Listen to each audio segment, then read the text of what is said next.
Hello. Actually दादा उन्होंने mute किया हुआ है। अच्छा, कोई बात नहीं, मैं अपना पहले बोल लेता हूँ। तो दो चीजों से मैं आज शुरू करना चाहता हूँ। अ, अवसर कोई भी हो, हमारे जीवन में कोई सा भी ओकेजन हो, चाहे वो जन्मदिन हो या फिर आनंद पूर्णिमा हो या श्रावणी पूर्णिमा हो। जब ये श्रावणी पूर्णिमा है, इसको रक्षाबंधन के नाम से भी इंडिया में कई जगह पे मनाया जाता है। लेकिन ये हर त्योहार के पीछे एक स्पिरिचुअल आध्यात्मिक मीनिंग होता है जिसको हमें जानना चाहिए।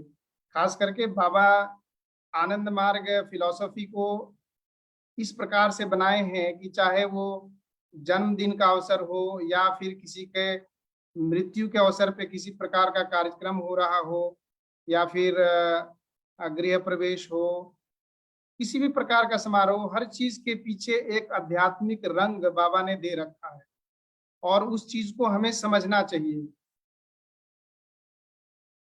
हम किसी भी प्रकार का जब ज्ञान प्राप्त करते हैं, वो दो प्रकार का ज्ञान होता है। उसको अंग्रेजी में कहा जाता है रैशनल नॉलेज, और एक दूसरे प्रकार का नॉलेज होता है जिसे कहा जाता है एम्पिरिकल नॉलेज। जो रैशनल नॉलेज होता है वो है एक प्रकार का दुनियावी ज्ञान, लोगों से सुन करके, किताबों में पढ़ करके, अपना इधर उधर दृष्टि चीजों को देख करके अपने आधार पे ही उसका कैलकुलेशन बनाना और उसके आधार पे एक निष्कर्ष पे पहुंचना कि ऐसा होना चाहिए, ऐसा नहीं होना चाहिए। ये एक रैशनल नॉलेज है, इसको कह सकते हैं दुनियावी ज्ञान। जैसे आप हमारी बातों को अभी सुन रहे हैं, सुनते वक्त भी आपके मन में विचार चल रहा है कि ये जो दादाजी हमारी बातों को कह रहे हैं, वो बात हमारे लिए ठीक है कि नहीं है, मैं दादाजी की बात सुनूं या नहीं सुनूं, दादाजी का बात कोई मतलब वाला है या बिना मतलब की बात है, या आपके मन में कॉन्स्टेंटली ये विचार चलते रहते हैं। ये जो आपके मन में विचार चलते हैं कि ये करूं कि वो करूं, इधर और, इसी को कंपैरेटिव या रिलेटिव नॉलेज कहा जाता है। रिलेटिव नॉलेज का मतलब हो गया कि इन रिलेशन टू समथिंग।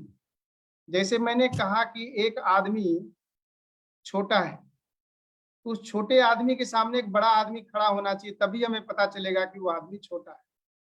उसी प्रकार से हमने कहा कि कोई आदमी काला है, तो उसके बगल में कोई आदमी होना चाहिए जो काला नहीं है। तो उस तुलना करके, उसको कंपेयर करके हम पता करते हैं कि कौन सी चीज अच्छी है, खराब है, छोटा है, बड़ा है, हमारे काम का है, नहीं काम का है। तो ये जो always in relation to something, किसी एक दूसरी वस्तु से उसका कंपेयर करके हम अपने ज्ञान को प्राप्त करते हैं। ये जो ज्ञान है इसको दुनियावी ज्ञान कहा जाता है। बाबा इसको परा ज्ञान कहते हैं कि हम चीजों को देख करके अपने आधार पे समझ करके करते हैं।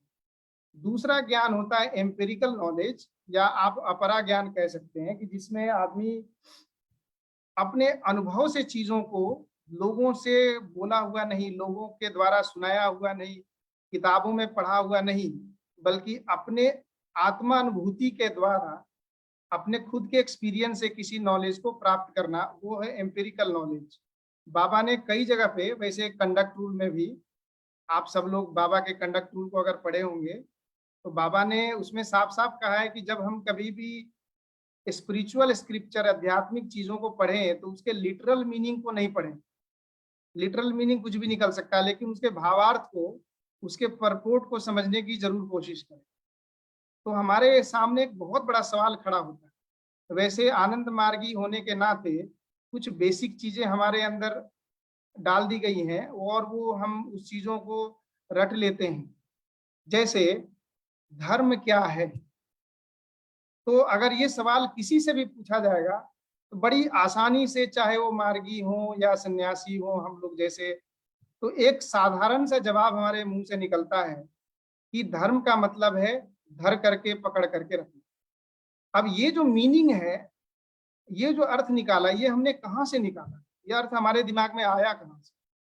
वो आया है किताबों से पढ़ करके, या सेमिनार क्लास अटेंड करके, या दादाजी या दीदी जी या किसी सीनियर मार्गी के क्लास और लेक्चर और सेमिनार को सुन करके हमारे दिमाग में आया कि धर्म का मतलब है कि धर करके रखना, पकड़ करके रखना, हमारा स्वभाव जो इसको धर करके हमारी अपना अस्तित्व है, ये मीनिंग दूसरों से लिया हुआ है, पढ़ा हुआ है। लेकिन अगर हमें धर्म का अर्थ अपने अनुभव के आधार पे समझना है तो थोड़ा सा इसकी गहराई में जाना पड़ेगा। और वो गहराई में हम कैसे जाएंगे? अपने ही अंदर चिंतनशील होकर के, अपने अंदर ही भीतर जा करके हम धर्म या स्पिरिचुअलिटी को आसानी से समझ सकते हैं। तो हमारा जो किताबी ज्ञान है वो एक अनुभवी ज्ञान के रूप में बदल जाएगा। कहते हैं ना, आत्मज्ञानम विदुर ज्ञानम। बहुत सारे ज्ञान होते हैं दुनिया में, लेकिन ऐसा ज्ञान जो खुद से प्राप्त हुआ, आत्मज्ञान जिसको मैंने खुद रियलाइज किया है, वही सही ज्ञान है। बाकी सब ज्ञान सही नहीं है। तो स्पिरिचुअलिटी या धर्म क्या है, इस चीज को समझने के लिए भी हमें आत्मज्ञान होना चाहिए। अब आत्मज्ञान जब हम करेंगे तो सबसे पहले हमें समझना पड़ेगा कि आत्म क्या है, ये मैंपन क्या है, ये आई फीलिंग क्या है। बाबा किताबों में बहुत ही स्पष्ट रूप से कई जगह पे कह चुके हैं कि धर्म को समझने के लिए बहुत अधिक माथा पटकने की, सिर पटकने की जरूरत नहीं है। एक साधारण सा उन्होंने एक श्लोक कहा है, जो ब्रह्म सूत्र से श्लोक लिया गया है। बाबा ने कहा है, धर्मस्य तत्वम निहितम गुहायम। धर्मस्य मतलब धर्म का, तत्व मतलब मीनिंग या गूढ़ या उसका जो रहस्य है, निहितम मतलब है, गुहायम मतलब आई फीलिंग। हमारे अंदर जो मैंपन का बोध है, उसके अंदर ही आध्यात्मिकता का सबसे बड़ा रहस्य छुपा हुआ है। कई लोगों के मन में एक भाव होता है कि आध्यात्मिकता, स्पिरिचुअलिटी एक दूर की चीज है, जंगल वाले, पहाड़ वाले, गुफाओं की चीज है, दादाजी दीदी जी ये सब लेक्चर मारते रहते हैं, हमारे काम की चीज नहीं है। ऐसा कई बार लोगों के मन में भाव आ सकता है। लेकिन आपको मैं इस स्पिरिचुअल कॉन्सेप्ट को एक दूसरे तरीके से पेश करना चाहता हूँ। वो ये है कि चाहे आप अपने दुनिया में कुछ भी करते हैं, फॉर एग्जाम्पल आप जॉब करते हैं या कोई व्यवसाय करते हैं, या फिर आप एक लेक्चरर हैं, टीचर हैं, स्टूडेंट हैं, तो ये जो स्पिरिचुअलिटी है, आध्यात्मिकता है, ये स्पिरिचुअल फोर्स आपको हर जगह पे मदद करेगा। लेकिन वो मदद कैसे करेगा? आपको मदद लेना जानना भी तो चाहिए। आप अगर आध्यात्मिकता को अच्छी प्रकार से समझ लेते हैं तो आप अपने मैंपन को अच्छे से समझ जाए। हमारे जीवन में क्या होता है कि हम दुनिया में सब कुछ देखते हैं, अपने को छोड़कर, खुद को छोड़ करके सारी दुनिया को देखते हैं। बगल वाले का घर कैसा है, बगल वाले का गाड़ी कैसा है, बगल वाला कैसा दिखता है, बगल वाला क्या खाता है। तो हमारा ध्यान बगल वाले के ऊपर रहता है, अपने ऊपर नहीं रहता है। तो हम क्या होता है कि अपनी जिंदगी, खुद की जिंदगी जी नहीं पाते, हम दूसरों की जिंदगी जीते हैं। ऐसा क्यों? क्योंकि हम अपने मैंपन, अपने आत्मज्ञान की तरफ ध्यान न करके दुनियावी ज्ञान की तरफ गए, जिसको बाबा कहते हैं प्रवृत्ति मुखी। हमारा जो मन है एक्सट्रोवर्सियल हो गया, प्रवृत्ति मुखी है। लेकिन धर्म को समझने के लिए हमारा मन होना चाहिए निवृत्ति मुखी, इंट्रोवर्सियल, अंदर की तरफ देखें, अपने अंदर जाकर के समझें कि मैं क्या हूँ, क्या करता हूँ, मेरा क्या स्वभाव है, हमारे अंदर कौन सी अच्छाइयाँ हैं, कौन सी बुराइयां हैं। ये सब चीजों को अपने अंदर, अपने बारे में सब कुछ जान लेना, वही तो आत्मज्ञान है। तो कहा भी जाता है कि जो व्यक्ति अपने को जान गया वो ईश्वर को पहचान गया। जिन लोगों ने फर्स्ट लेसन सीख रखा है, ईश्वर प्रणिधान सीख रखा है, उनको यह बात भली भांति मालूम होगी कि हम सुबह उठते हैं तो बच्चे पुकारते हैं मम्मी मम्मी, पापा पापा। तो हमारे दिमाग में भाव क्या बल गया? मैं मम्मी हूँ, मैं पापा हूँ, यही भाव आ गया ना। और मैं स्कूल में जाता हूँ तो लोग बोलते हैं टीचर टीचर टीचर टीचर, तो हमारे दिमाग में भाव आया मैं टीचर हूँ। उसी प्रकार से हम दोस्तों के अंदर जाते हैं तो बोलेगा भाई मेरा फ्रेंड है, दोस्त है, तो हमारे दिमाग में भाव आ गया कि मैं एक फ्रेंड हूँ। तो हमारे जीवन में इस प्रकार के भाव बदलते रहते हैं। वो क्यों बदलते हैं? क्योंकि दुनिया हमें उसी भाव से बुलाती है। कभी कोई मम्मी बोला, कभी कोई पापा बोला, कभी कोई भैया बोला, कभी कोई बहना बोला, कभी कोई कुछ भी बोला। अलग अलग रंग रूप से लोग दुनिया अपने मतलबों के अनुसार पुकारती है और हमारा भाव उसके अनुसार बदलता रहता है। लेकिन ये जो हमारा जैविक भाव है, इस भाव को हम अगर बदल देते हैं, कैसे? धर्म साधना के द्वारा जब अपने भाव को हम बदल देते हैं, तो मैंने अभी जो बात कही, फर्स्ट लेसन जो ईश्वर प्रणिधान कहते हैं, उसका भाव है कि भैया मैं ये नहीं हूं, मैं वो हूं। ये भाव बार बार अपने मन पे डालना पड़ता है। आप लोगों ने गाना सुना होगा, अमीर खुसरो ने एक बहुत ही सुंदर सुंदर एक गाना लिखा है कि सांसों की माला में सुमिरूं मैं तेरा नाम। सांसों की माला क्या है? हम जो श्वास ले रहे हैं, छोड़ रहे हैं, श्वास ले रहे हैं, छोड़ रहे हैं, उसको उसने माला क्यों कहा? तो सांसों की माला में गुथ करके हमारा जो इष्ट मंत्र सिखाया गया है हमारे को, वो इष्ट मंत्र को हम श्वास लेते वक्त, श्वास छोड़ते वक्त, हम जब ले करके उस सांसों की माला में किसी भी मंत्र को या किसी भी शब्द को जब अगर बोला भी जाए, सुना भी जाए, तो उसका मन पे गहरा असर होता है। लेकिन अगर उसी चीज को, किसी भी शब्द को मन में उच्चारण करके सांसों की माला मतलब अपने श्वास के साथ उसको गुंथ दिया जाए, तो उस शब्द का प्रभाव बहुत अधिक बढ़ जाता है। इसलिए मंत्र का जब हम उच्चारण करते हैं अपने श्वास लेने छोड़ने से, तो हमारे अंदर जो भाव है कि मम्मी हूं, मैं पापा हूं, मैं चाचा हूं, मैं काका हूं, ये भाव बदल करके चेंज हो जाता है कि मैं ईश्वर का रूप हूं। ये जो रियलाइजेशन है, आत्मानुभूति है, यही है स्पिरिचुअल रियलाइजेशन। जब आदमी अपने को समझ जाता है कि मैं क्या हूं, मैं ये हार्ड मांस का शरीर नहीं हूं, मेरा अस्तित्व कुछ और है। अपने इस असली अस्तित्व को जब पहचाने लगता है, तो समझ जाएंगे कि वो व्यक्ति धर्म को समझ गया, धर्म के असली मतलब को समझ गया।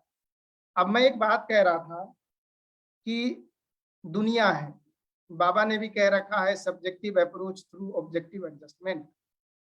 ईश्वर तो है, लेकिन दुनिया भी है। हमारे सामने दुनिया खड़ी है, हमें भूख लगता है, हमें दुनिया में पैसे की जरूरत है, हमें लोगों से मिलना जुलना पड़ता है, बहुत से सामाजिक कार्यक्रम में उसमें भाग लेना पड़ता है।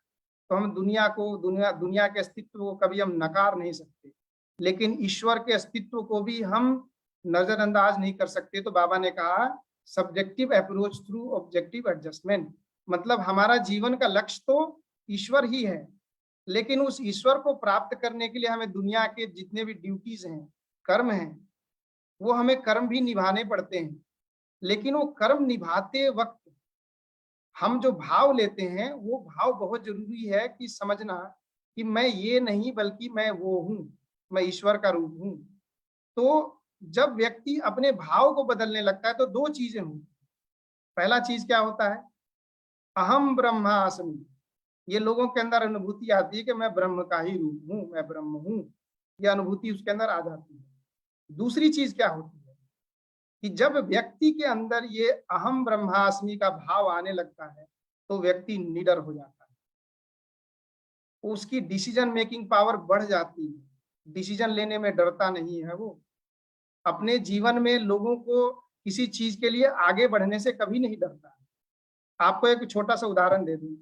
जैसे लोग कहते हैं ना कि जो आदमी धर्म के रास्ते पे चलता है, उसके अंदर समर्पण भाव होना चाहिए। आप लोगों ने भी कई जगह सेमिनार क्लास में दादा दीदियों से लेक्चर सुना होगा, सरेंडर कर दो, बाबा के नाम पे सरेंडर कर दो, सरेंडर कर दो।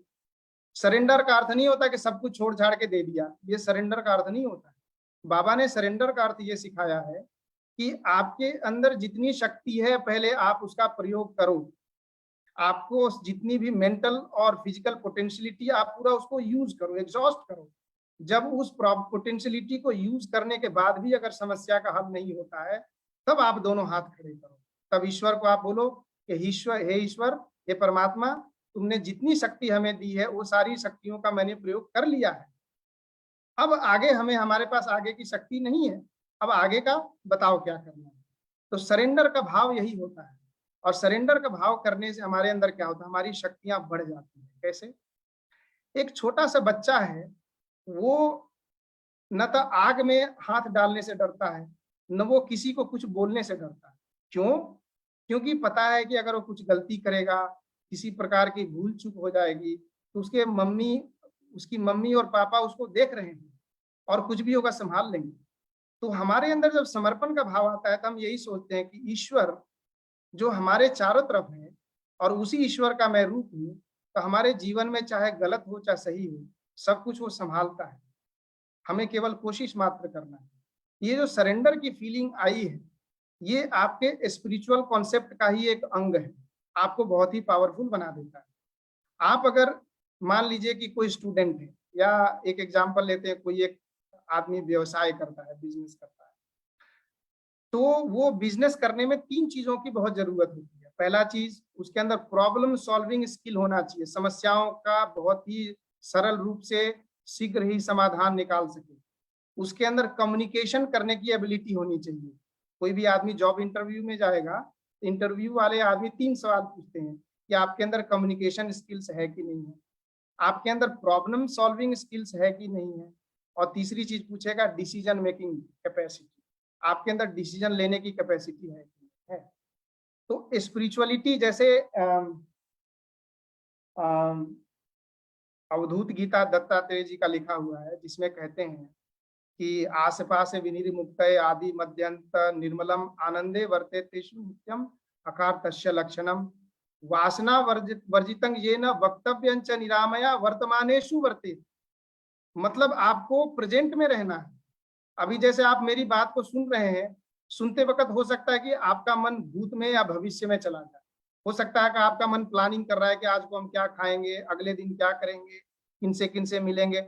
आपका माइंड प्रेजेंट में बहुत मुश्किल से रहता है, और यही है हमारे सबसे बड़े दुख का कारण कि हमारा माइंड में प्रेजेंट में रहता ही नहीं है, या तो फ्यूचर की तरफ भाग जाता है या पास्ट में चला जाता है। तो अपने मन को संभालना, उसको नियंत्रित करके रखना, वो आता है, ये विद्या, ये क्वालिटी कहाँ से आती है? अपने मैपन को समझने से। तो स्पिरिचुअलिटी को अगर अपने अनुभव के तरीके से देखेंगे, यहाँ धर्म का यही अर्थ हुआ कि सबसे पहले खुद को पहचानना, खुद को जान जाना। जो व्यक्ति खुद को जान गया वो संसार को जानने लगता है। तो जब व्यक्ति अपने खुद को पहचानने लगता है, तो उसके जीवन में एक बहुत बड़ी रियलाइजेशन होती है। वो रियलाइजेशन क्या है? वो रियलाइजेशन ऐसा है, सुनने में आपको लगेगा कि थोड़ा सेल्फिशनेस है, लेकिन वो सेल्फिशनेस नहीं है, वो हकीकत है। वो क्या है कि बाबा ने यौगिक किताब है योगा साइकोलॉजी। योगा साइकोलॉजी में बाबा कहते हैं कि happiness is the highest achievement of human life. एक मनुष्य अपने जीवन में अगर एक खुशी, एक आनंद को प्राप्त कर ले, तो वो जीवन का सबसे बड़ा अचीवमेंट है। तो हमारा सबसे बड़ा लक्ष्य क्या हो गया स्पिरिचुअलिटी में? कि सबसे पहले अपने को आनंद में लाना, bring one self into a happiness mood. अपने अंदर खुशी ऐसी हो, भाई जो आदमी खुद खुश नहीं है दूसरों को खुश नहीं कर सकता, तो पहले अपने को खुश करना। वो खुशी दुनियावी नहीं, अंदर की खुशी होनी चाहिए, जिसको हम लोग आनंद कहते हैं। तो जो आनंद में आ गया वही ब्रह्म को समझ गया, आनंदम ब्रह्म इत्याहु। तो जब खुद को समझ लिए और ये समझ लिए कि हमारा धर्म है आनंद में रहना, खुश रहना हमेशा, चाहे दुनिया में शारीरिक उस पर कष्ट हो, लेकिन अपने मन को हमेशा आनंद में रखना। तो जब कोई व्यक्ति अपने को आनंद में रखने की कला समझ जाता है, वही हो गया सच्चा आनंद मार्गी। और आनंद मार्ग के 2 भाग है, जैसे कि बाबा ने बोला, आत्मोक्षार्थम यानी खुद को पहचानना, जिसकी मैं आप लोगों को थोड़ा समझाया हूँ। स्पिरिचुअलिटी का अर्थ है कि खुद को जानना। तो बाबा भी कहते हैं आत्मोक्षार्थम मतलब सेल्फ रियलाइजेशन, खुद को पहले रियलाइज करना। और जब हम खुद को रियलाइज करते हैं तो नेचुरली हमारे अंदर आनंदम ब्रह्म इत्याहु आ जाएगा, मतलब मैं आनंद में रहूंगा। तो जब मैं आनंद में रहूंगा तो मैं दूसरों को भी रास्ता बता सकता हूँ कि भैया देखो मैं तो आनंद में आ गया हूँ, आपको भी आनंद में आने का रास्ता मैं बताता हूँ, क्योंकि मैंने वो आनंद पा लिया, अब आपको भी पाने का रास्ता बताऊंगा। तो ये दूसरों को भी आनंद में लाने का जो रास्ता बताना, उसी को बोलते हैं जगत हितायश्च। इन शॉर्ट, आनंद मार्ग का लक्ष्य है सेल्फ रियलाइजेशन या आत्मोक्षार्थम जगत हिताय च। ये दोनों लक्ष्य हैं। तो आप अगर स्पिरिचुअलिटी को समझते हैं तो आपको आनंद मार्ग भी बड़ी आसानी से समझ में आ जाता है कि आनंद मार्ग क्या है, आनंद मार्ग का लक्ष्य क्या है, आनंद मार्ग को बाबा ने क्यों बनाया है, ये चीजों को भी आप समझ सकते हैं। तो मेरे कहने का अर्थ ये है कि किताबों से पढ़ा हुआ, लोगों से सुना हुआ जो ज्ञान है, आप उसको तो सुनिए, लेकिन ज्यादा गौर करिए कि आपकी अपनी अनुभूति क्या है। बाबा के बातों को, बाबा के बताए हुए स्पिरिचुअल कॉन्सेप्ट को आप अपने तरीके से समझने का कोशिश करें। उससे क्या होगा कि आपके बाबा के फिलॉसफी को समझने में ज्यादा आनंद आएगा। आप और गूढ़ चीजों तक, बहुत गूढ़ विषय तक पहुंच पाएंगे जो किताबों से नहीं पहुंच पाएंगे। तो एक छोटी सी बात मैं और रख देना चाहता हूँ, और उसके बाद मैं चाहूंगा अगर आप लोगों को किसी को सवाल हो तो पूछ सकते हैं। जैसे कि मैं कह रहा था कि आदमी अपने जीवन में प्रेजेंट में कम रहता है, फ्यूचर में और पास्ट में ज्यादा रहता है। तो आदमी को खुश रहने के लिए, जैसा कि मैं कह रहा था, प्रेजेंट में रहना जरूरी है। एक छोटा सा उदाहरण देता हूँ। आप लोग, कोई भी व्यक्ति जॉब करते हैं, तो एक व्यक्ति है, वो जॉब करने के लिए जाते हैं, उन्होंने बहुत काम किया और उनके जो बॉस हैं, मैनेजर हैं, बहुत खुश हो गए। उन्होंने उनको बोला कि भाई देखिए, मैं आपके काम से बहुत खुश हूँ, मैं आपको 1 महीने की छुट्टी दे रहा हूँ, आपको मैं फ्री टिकट दे रहा हूँ, आप घूम करके आइए, भ्रमण कर स्विट्जरलैंड और लंदन कहाँ कहाँ घूम करके आइए। तो ये बात सुन करके आपको बहुत खुशी होने लग गई, आपको बहुत ही आनंद, अंदर से खुशी हुई कि भाई मुझे 1 महीने की छुट्टी शुरू होने वाली है, मैं यहाँ घूमूंगा, वहां देखूंगा, ऐसा करूंगा। तो आपके अंदर, हम ये अंदर से आपके अंदर एंजॉयमेंट की जो फीलिंग आ गई, वो इसलिए नहीं आई क्योंकि आपके प्रेजेंट में एंजॉयमेंट है, नहीं, जो फ्यूचर में घटने वाली घटना है उसको सोच सोच करके आप खुश हो रहे हैं। उसी प्रकार से फ्यूचर में होने वाली घटना को सोच सोच करके हम दुखी भी हो जाते हैं। ये जो सुख है, दुख है, वो आने वाले भविष्य को, घटनाओं को लेकर के। अब वही व्यक्ति जब उसकी छुट्टियां शुरू हो जाती है और वो स्विट्जरलैंड या कहीं जाके घूम रहा है और कहीं बैठा हुआ है, तो वो वहां पे उसको खुश होना चाहिए क्योंकि भाई वहां पे मेंटली फ्री है, कोई उसके सामने जॉब का प्रेशर नहीं है। लेकिन वहां मेंटली फ्री नहीं है, क्या सोचता है कि भैया ये तो 4 दिन की छुट्टी है, फिर तो ऑफिस में जाकर फिर रगड़म पट्टी होने वाला है। जब उसको एंजॉय करना चाहिए तब उसने एंजॉय नहीं किया। क्यों? क्योंकि प्रेजेंट में नहीं। तो ये जो आइडिया है प्रेजेंट में रहने का, ये आइडिया कहाँ से आया? ये स्पिरिचुअल कॉन्सेप्ट से आया है। और स्पिरिचुअलिटी का कॉन्सेप्ट, कोई व्यक्ति चाहे गृहस्थ हो, सन्यासी हो, जॉब करता हो, पढ़ाई करता हो, बिजनेस करता हो, ये स्पिरिचुअलिटी का कॉन्सेप्ट हर जगह पे यूजफुल है। हमें केवल जानना है कि उसको यूटिलाइज कैसे करना है। और मैं तो ये कहूंगा कि एक आप लोग सुने होंगे ना, कहीं पे एक दोहा कहा गया है कि राम नाम की छूट है, लूट सके तो लूट, आगे क्या पछताएगा जब, क्या होता है ना कुछ ऐसा एक दोहा है कि स्पिरिचुअलिटी एक ऐसी पोटेंशियलिटी है जिसका कोई लिमिट नहीं है। ये आप सबके अंदर ये यूनिक पोटेंशियलिटी है, चाहे छोटा बच्चा हो चाहे बूढ़े हो, सबके अंदर ये पोटेंशियलिटी है। हमारे को स्पिरिचुअल पोटेंशियलिटी को सामने निकाल करके लाना है। और उस स्पिरिचुअल पोटेंशियलिटी को जब सामने निकाल के लाएंगे तो आपको खुद पता चलेगा कि ये क्या गजब की चीज है। एक मूर्ख को बहुत ही बुद्धिमान बनाया जा सकता है, बोलते हैं ना, एक पंगु जो है पहाड़ को लांग सकता है। स्पिरिचुअलिटी में इतना पावर है। तो ये पावर को आप लोग अपने से निकाल करके सामने लाइए, और वो पावर निकल करके आएगा, पहले खुद को आप समझें। हर व्यक्ति के अंदर, चाहे वो व्यक्ति किसी भी प्रकार का हो, उसके अंदर कुछ ना कुछ एक यूनिक क्वालिटी भगवान जरूर देता है, सबके अंदर देता है। ये क्वालिटी है, वो क्वालिटी को हम देख नहीं पाते हैं। क्यों? क्योंकि हम अपनी तरफ नजर न करके दूसरों की तरफ नजर करते हैं, तो हमारे को अपने अंदर जो छुपी हुई पोटेंशियलिटी है वो दिखाई नहीं देती है। लेकिन जब अपने अंदर देखने लगेंगे तो हमारे अंदर कुछ एक ऐसी खास बात जरूर है जो दुनिया में किसी के पास नहीं है। वो खासियत आप निकाल करके सामने लाएंगे। वो खासियत को जब निकाल करके आपसे सामने लाएंगे तो आप ऑटोमेटिकली स्पिरिचुअल पोटेंशियलिटी को सामने लेकर के आएंगे। मेरे कहने का मतलब है कि जो स्पिरिचुअलिटी या धर्म की परिभाषा है उसको लिटरल मीनिंग न लेकर के उसके उसको एक अनुभव के आधार पे आप देखिए, उसको अप्लाई करिए। और ऐसा करने से आपको पता चलेगा कि बाबा की बताई हुई जितनी भी फिलॉसफीज है, आनंद मार्ग के कॉन्सेप्ट्स हैं, वो आपको समझने में भी इजी हो जाएगा, आपको पालन करने में भी आसान हो जाएगा, लोगों को समझाने में भी बहुत आसान हो जाता है। एक छोटा सा धर्म की परिभाषा के उदाहरण के तौर पे मैंने आपको आज बताया। अब आप लोगों में से कोई अगर सवाल पूछना चाहें तो 2-3 सवाल पूछ लीजिए, थोड़ा सवाल जवाब कर सकते हैं।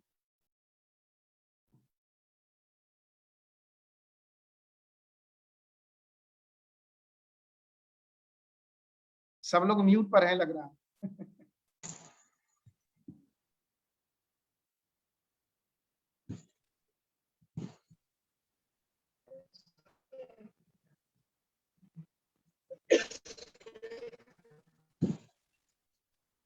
धर्मेंद्र जी। हाँ दादा, मैं ये प्रश्न कर रहा था दादा कि अगर साधना जगत में जो आज के जो वर्तमान परिस्थिति में सांसारिक जगत में रहते हुए भी जो इतनी सारी त्रुटियां आती हैं, हमें बाधाएं आती हैं, तो इसको हम किस तरह से दूर कर सकते हैं? साधना मार्ग में हम कैसे आगे की ओर बढ़ सकते हैं? सबसे पहले मैंने देखिए, मेरा एक सोचने का तरीका है। तो जो मैंने अभी 20-25 मिनट आपको एक लेक्चर दिया है, वो लेक्चर देने का ये मतलब नहीं था कि मैंने कोई नई बात बताई। मैंने आपको वो बताने की कोशिश की है जो मैं सोचता कैसे हूँ, मेरा विचार प्रणाली क्या है। तो यहाँ पे साधना पद्धति की जो बात कर रहे हैं, यही सवाल था ना आपकी, साधना। तो पहले समझना चाहिए कि साधना है क्या। और आप लोग लिटरल मीनिंग इसका जान चुके, साधना मतलब होता है अपने जीवन में एक लक्ष्य ले लेना, साध लेना और उसकी तरफ चलते चले जाना। जब हम साधना के असली मीनिंग को पहचानने लगते हैं तो हमारे को ये पता चलेगा कि साधना केवल सुबह शाम बैठने से ही नहीं होता। साधना हमारे पूरी सुबह उठने से लेकर के रात को सोने तक हमारी पूरी जो दिनचर्या है वो सब साधना का ही अंग है। हमारा सोचना, उठना, बैठना, लोगों के साथ बातचीत करना, ये सब साधना का ही अंग है। तो ये सब चीजों को जब हम समझने लगेंगे तो हमें पता चलेगा कि ये जो मन में भाव होता है ना कि कोई आदमी गलत है, कोई सही है, ये भाव हटने लगेगा। ये मन में लोगों को लगता है कि मैं छोटा हूँ, बड़ा हूँ, ये भाव हटने लगेगा। लोगों के मन में ये भाव होता है कि मैं फेल हो गया, मैं सक्सेस हो गया, ये भाव हटने लगेगा। उसके मन में केवल एक ही भाव रहता है, मैं अधिक से अधिक लोगों का भला कैसे कर सकूं, मैं अधिक से अधिक लोगों को आगे प्रगति के मार्ग पे अग्रसर कैसे कर सकूं, यही भाव उसके मन में रहता है। और वो भाव जिसके अंदर भी जग जाता है, वो चाहे आधा घंटा साधना करे, चाहे 5 घंटे साधना करे बैठ करके, हमारे लिए वो इम्पोर्टेंट, टाइम इम्पोर्टेंट नहीं है, क्वालिटी इम्पोर्टेंट है। दादा मैं थोड़ा इंटरप्ट करता हूँ आपको। मैं हाँ। मैं ये पूछता हूँ कि जैसे अगर कोई दिन इस तरह का रहता है कि आदमी किसी चीज से बहुत ज्यादा प्रभावित होता है और उस दिन उसका साधना नहीं हो पाता है, हाँ। तो ऐसा साधक जीवन में होते रहता है। तो अगर इस चीज का निवारण हम कैसे कर सकते हैं? हम किस तरीके से इसको कर सकते हैं कि ये मेरी साधना अच्छी से अच्छी हो, हम बाहरी चीजों से प्रभावित नहीं हो? लेकिन ऐसा प्रैक्टिकल जगत में ऐसा नहीं हो पाता है कि कोई अगर इसी समस्या आ जाए तो व्यक्ति उस समस्याओं को लेकर ही वो साधना पे पथ पे जब वो बैठता है तो बार बार वही सब सारी थिंकिंग आती है, वो फिर आगे साधना नहीं कर पाता है या उस चीजों में उलझा रहता है। इसका क्या कारण है या इसका कैसे हम इसको सॉर्ट आउट कर सकते हैं अपनी जिंदगी में? सबसे पहले तो ये चीज है कि मन में ये सोचना, पहले आपने कहा ना कि साधना में अच्छा लगता है, ये अच्छा की परिभाषा क्या है? आपको नींद आती है उसको आप अच्छा साधना कहते हैं, या आपको साधना में बहुत मजा आता है उसको अच्छी साधना कहते हैं, या साधना करते करते बाबा सपने में आ गए उसको अच्छी साधना कहेंगे, या साधना करते करते कुछ अच्छी खबरें आ जाएं उसको अच्छी साधना कहेंगे? तो आप अच्छा कहे किसको रहे, पहले उसको समझने का कोशिश करिए। कायदे से साधना ना अच्छा होता है ना खराब होता है, साधना साधना है। आप जब मेडिटेशन करने के लिए सुबह शाम ध्यान लगाने के लिए जब बैठते हैं तो वो एक प्रकार की प्रक्रिया है, एक प्रकार का एक्सरसाइज है। उदाहरण के तौर पे कोई भी व्यक्ति जब जिम जाता है और एक्सरसाइज करता है तो कई बार उसको एक्सरसाइज करने में मजा नहीं आता। क्यों? बोरियत हो रही है उसको, शरीर में कष्ट हो रहा है, मसल पेन हो रहा है, एक्सरसाइज करने में उसको मजा नहीं आ रहा, लेकिन फायदा तो फिर भी हो रहा है। इस चीज को समझना चाहिए कि साधना का मतलब ये नहीं है कि हर जगह हमें मजा ही आए। हो सकता है कि हमें साधना करने में कष्ट भी हो सकता है कि हमारे को साधना करने में बाधा भी आए, हो सकता है कि साधना करने वक्त हमारे को हम जो चाह रहे हैं वैसा फल ना मिले। फॉर एग्जाम्पल, कोई आदमी साधना करता है और मन में ये सोचे कि अरे हमारी जॉब नहीं लग रही है, बाबा को समर्पण करके गए, जॉब लग गई। तो आप सोचेंगे आज मेरी बड़ी अच्छी साधना हुई, बाबा ने कृपा कर दिया और मेरी जॉब लग गई। तो क्या आप बोलेंगे जिनकी जॉब नहीं लग रही है उनकी साधना नहीं हो रही है क्या? ये जॉब से कनेक्ट करके हम साधना को नहीं देख सकते। उसी प्रकार से हम अपने जीवन में घटती हुई घटनाओं से जोड़ करके साधना को नहीं देख सकते हैं, बल्कि किसी भी प्रकार के दुनियावी अनुभव से जोड़ करके साधना को नहीं देख सकते। साधना अपनी जगह है। इसीलिए एक गाना है ना, तेरे फूलों से भी प्यार, तेरे कांटों से भी प्यार। यही भाव को लेकर के साधना करना चाहिए। साधना जरूरी है जानना कि हम साधना करते क्यों हैं। अगर वो व्यक्ति, जो व्यक्ति इस चीज को समझ गया कि हम साधना करते क्यों हैं, उसे फर्क नहीं पड़ता कि साधना मजा आए या नहीं आए, अच्छा लगे या नहीं लगे, वो उस भाव में नहीं रहता। उसके मन में हित की भावना रहती है कि मैं अपने को जानूं, मेरा स्वरूप क्या है। और उसका प्रैक्टिस है इष्ट मंत्र साधना के साथ और गुरु मंत्र साधना के साथ, ध्यान प्रक्रिया के साथ। ये सब हमारे को खुद को रियलाइज करने की प्रक्रियाएं हैं और हमें अपने को रियलाइज करना है। साधना कई बार कंसंट्रेशन होता है, कई बार नहीं भी होता है, ये सच है। लेकिन एक छोटा सा, मेरे से बहुत अनुभवी लोग हैं दुनिया में, एक छोटा सा अपने अनुभव की बात बोलूंगा। मैंने अपने जीवन में आज तक ऐसा व्यक्ति नहीं देखा है जो निरंतर बैठ करके 5 से 7 मिनट तक अपने इष्ट मंत्र का जाप करे और उसका ध्यान नहीं लगे। ऐसा व्यक्ति मुझे आज तक दिखाई नहीं दिया। मतलब क्या हुआ कि मैं दावे के साथ कह सकता हूँ, जब कोई व्यक्ति मेडिटेशन करने बैठ जाता है और सारी शुद्धियां करने के बाद इष्ट मंत्र जपना शुरू करता है और निरंतर 7 मिनट तक करता रहे, 5 से 7 मिनट, चाहे किसी का मन कितना भी बिखरा हुआ हो, कितना भी चंचल हो, मंत्र में इतनी शक्ति होती है कि उसको पकड़ करके ले आए।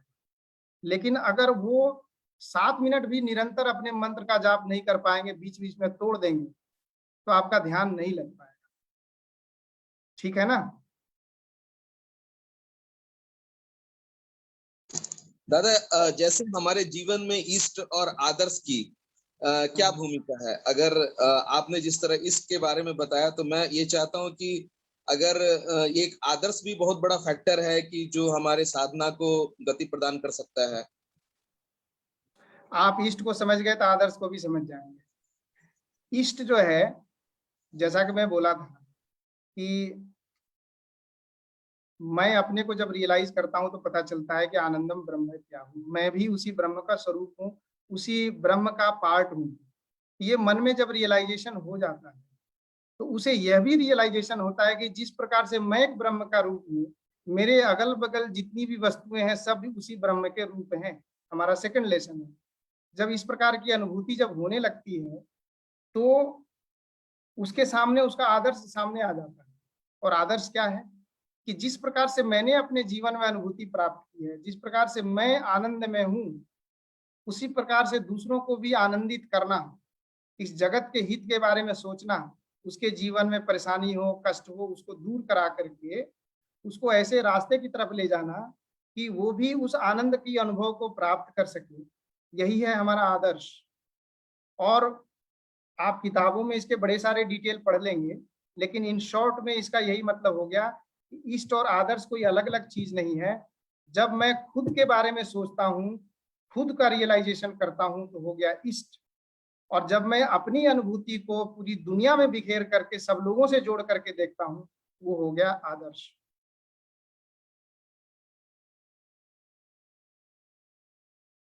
थैंक यू दादा।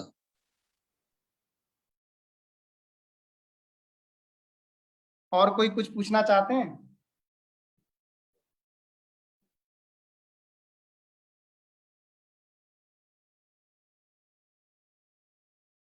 यहाँ पे कुछ विद्यार्थी लोग भी हैं।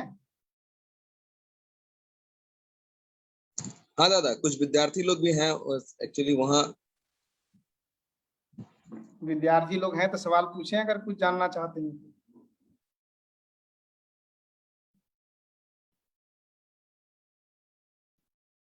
हमारा माइक म्यूट पे है, माइक म्यूट पे है। कंसंट्रेशन से पढ़ाई कैसे कर रहे हैं? पढ़ाई जब करते हैं तो दो चीजें होती है। एक होता है मेमोराइजेशन, चीजों को याद करना, और दूसरा होता है रिकलेक्शन, उसे याद की हुई चीजों को वापस लेकर के आना, रिकलेक्शन। लेकिन पढ़ाई करने के जो तरीके हैं, जो मॉडर्न तरीका है जो सिखाया जाता है, वो यही होता है, मेमोराइजेशन एंड रिकलेक्शन। लेकिन अगर मैं स्पिरिचुअल तरीके से देखूं तो पढ़ाई करने के तरीके में थोड़ा सा अंतर होना चाहिए। अंतर क्या है कि हम जब किसी भी विषय को पढ़ते हैं तो उसको वहां पे मल्टीपल टेक्निक्स अप्लाई कर सकते हैं। फॉर एग्जाम्पल ऑडियो मतलब सुनना, विजुअल, जैसे हम कीर्तन करते हैं ना तो मुंह से गाते भी हैं, कान से सुनते भी हैं, उसी प्रकार से पढ़ाई करते वक्त मुंह से बोलते हैं और फिर हम उसी चीज को सुनते हैं, और किताबों में भी हम उसको देख रहे हैं, और जब चीजों को हमने पढ़ लिया तो अपने मन में उसको चिंतन करते हैं। तो मेडिटेशन करने से क्या होता है कि हमारे एकाग्रता, किसी भी विषय पे कंसंट्रेशन करने की पावर बढ़ जाती है ऑटोमेटिक। हमारा मेडिटेशन करने से चाहे हमारे को मजा आए या नहीं आए, उसे कोई फर्क नहीं पड़ता। जैसे कोई आदमी अपने हाथों को ऐसे से हिलाएगा, उसकी मसल तो स्ट्रांग हो जाएगी ना। तो हम मेडिटेशन जब करेंगे सुबह शाम तो हमारा जो मेंटल मानसिक मसल है वो बढ़ जाता है, उसकी कॉन्सेंट्रेट करने की क्षमता बढ़ जाती है। तो खास करके जो लोग थर्ड लेसन करते हैं उनकी कॉन्सेंट्रेशन पावर बहुत डेवलप हो जाती है। तो जब एकाग्र करने की क्षमता बढ़ चली जाती है तो हम किसी भी चीजों को जब पढ़ते हैं तो उसके डीप में जाकर के उसको फिर हम चिंतन करें। तो मेडिटेशन करने वाले को देखा जाएगा कि जो पढ़ाई हम 8 घंटे में करते हैं, 7 घंटे में करते हैं, अगर हम 8 घंटे 7 घंटे की पढ़ाई न करके अगर हम 1 घंटा मेडिटेशन करेंगे तो क्या होगा कि जो पढ़ाई 8 घंटे की वो पढ़ाई हम 4 घंटे में कर सकते हैं। तो 4 घंटे प्लस 1 घंटे का मेडिटेशन 5 घंटे हो गया। तो इधर 5 घंटे हो गया, उधर 8 घंटे की पढ़ाई। तो हमारा फायदा किधर है? मेडिटेशन करने से फायदा है।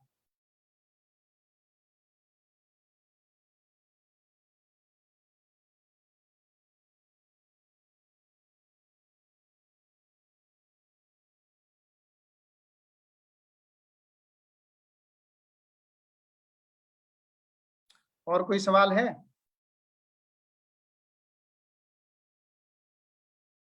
या खत्म किया जाए धर्मेंद्र जी? कंठाले दादा आप देखिए। हेलो, नमस्कार। हर हाँ साथ कितना समय करना चाहिए, कम से कम या ज्यादा से ज्यादा? गुरु देखिए, लोग 4 घंटे। साधना 2 मिनट भी करिएगा तो फायदा है, लेकिन मेरा एक बात कहना है, हाँ जी। जैसे कि मैं थोड़ी देर पहले बता रहा था कि अगर हम कितनी जल्दबाजी भी करेंगे तो शुद्धि करने में कुछ भी नहीं तो 5 मिनट तो लगता ही लगता है, कितना भी शॉर्टकट मारेंगे।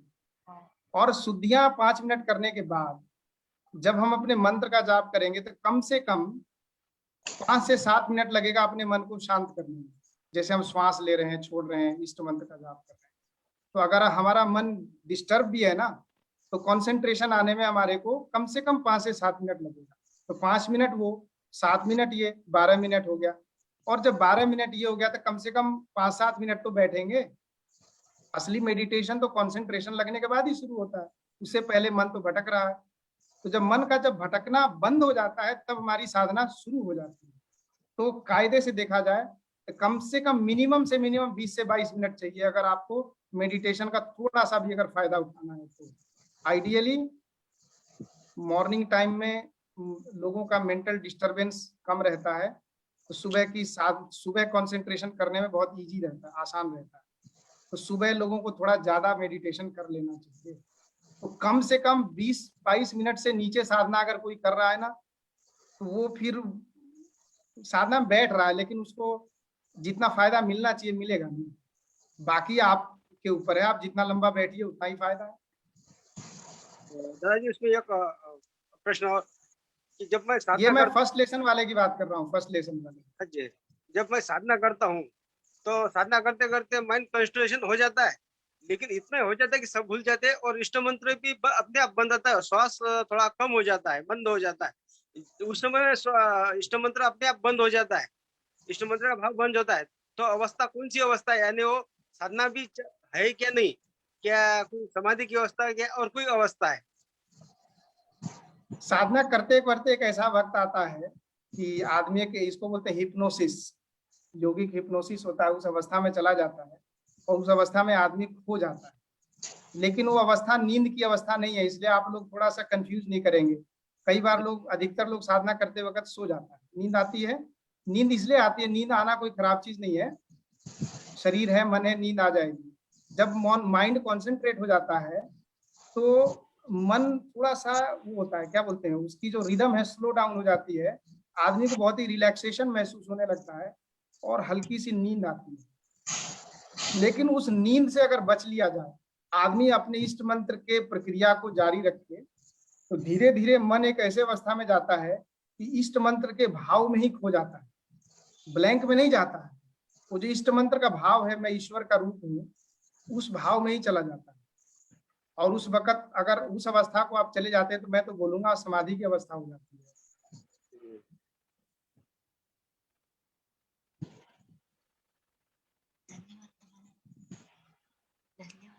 धन्यवाद। बहुत बढ़िया, थैंक यू। धन्यवाद दादा जी, धन्यवाद, बहुत बहुत धन्यवाद। धन्यवाद आप सब लोगों को, धन्यवाद, नमस्कार। मैं पहली बार आप सब लोगों से मुखातिब हो रहा हूँ, फ्यूचर में कभी आप लोगों से फिर बात करने का मौका मिलेगा। पीछे बैकग्राउंड में कुछ दादाजी हैं, उनको भी नमस्कार। बाकी हमारे मार्गी बंधु भाई बहन है, सब लोगों को नमस्कार। और जो लोग यहाँ सामने नहीं दिख रहे हैं उनको भी नमस्कार।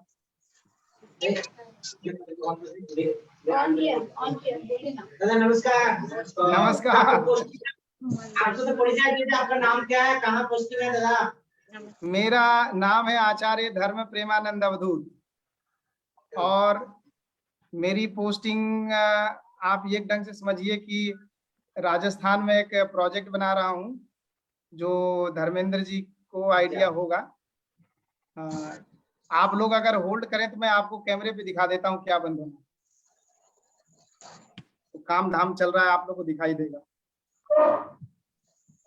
मैं रूम से बाहर निकल के दिखा देता हूँ।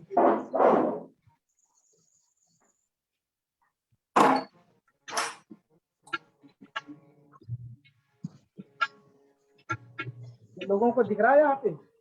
हाँ हाँ हाँ दादा, ये दिख रहा है इधर? हाँ दादा, दिख रहा है। हमारे दादाजी हैं, दीदी जी हैं, और देखिए सब लोग काम कर रहा है इधर, ये देखिए दिखाई दे रहा है?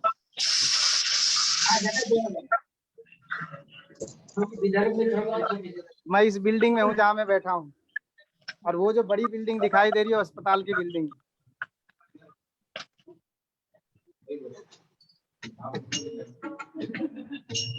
दिखाई दिया? हाँ दादा, दिखाई दिया है। ये प्रोजेक्ट का काम चल रहा है। ये प्रोजेक्ट में कुछ नहीं तो तकरीबन 550 बेड का हॉस्पिटल है, और साथ साथ एक बहुत बड़ा ध्यान मंदिर बनाया जा रहा है, जागृति जैसा ही, जिसमें करीब 1500 लोग बैठ करके पूजा पाठ कर सकते हैं, साधना हो सकती है, धर्म चक्र हो सकता है। एक गौशाला भी बना रहे हैं पीछे, और उसके साथ साथ एक इको विलेज, योगिक चिकित्सालय, बहुत सारी चीजें बन रही है। तो आप कह लीजिए हमारा पोस्टिंग यही है। दादा का पोस्टिंग यूएसए में। अभी दादा प्रोजेक्ट में सिर्फ लगे हुए। दादाजी का शुभ नाम क्या हुआ?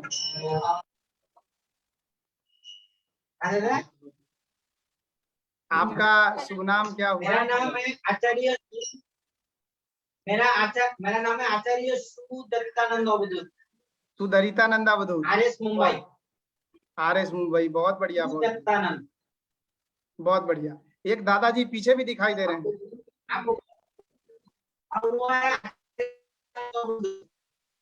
अच्छा, दीप ज्ञानानंद अवधूत। नहीं, दीपान ज्ञानानंद। अच्छा, दीपान ज्ञानानंद। अच्छा, बहुत बढ़िया, बहुत बढ़िया। आप सब लोगों से मुलाकात हुई। कभी लोग दिल्ली आए तो यहाँ प्रोजेक्ट में भी आए। हमको वेलकम करके जा रहे हैं, विदर्भ में भी आइए, थोड़ा आप लोग दर्शन जरूर आएंगे, तो अच्छा लगेगा। जरूर जरूर आएंगे। हाँ हाँ आइए आएंगे सर। बहुत बढ़िया। तो ठीक है, फिर धर्मेंद्र जी खत्म किया जाए। कंठाले दादा है, कंठाले दादा। Thank you. अच्छा, कोई कुछ पूछ तो नहीं रहे ना? नहीं दादा, हो गया, सब हो गया। बहुत बहुत धन्यवाद दादा। ठीक है, बहुत बहुत धन्यवाद सब लोगों को। Thank you. ठीक है, फिर नमस्कार। नमस्कार नमस्कार।